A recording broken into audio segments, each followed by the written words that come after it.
যাইতেছো বাবা? কই যাইতেছো? তোমার এত সুন্দর লাগতেছে বাবা। চাকরি ইন্টারভিউতে যেতেছি, তোমার দোয়া করে। মাশাআল্লাহ। যাও বাবা, তোমারে দোয়া দিলাম, তুমি ভালো করে পরীক্ষাটা দিও যেন চাকরিটা হয়। হ্যাঁ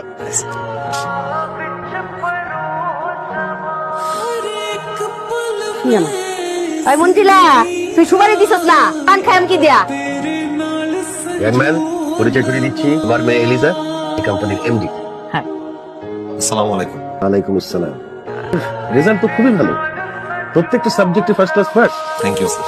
এলিয়েন্ট। স্যার আমার চাকরিটা খুবই দরকার। কে করবে? হ্যালো, না না, ঠিক আছে ঠিক আছে, আমি আমি দেখছি, হয়ে যাবে, আপনি টেনশন করবেন না। জি জি জি, হয়ে যাবে। ইয়াংম্যান, আই এম সরি, তোমাকে আসতে হচ্ছে। স্যার একটা কথা বলতে চাই, কলের কারণে যদি চাকরি ফিক্স করাই থাকে তাহলে আমাদেরকে কেন ডাকেন স্যার?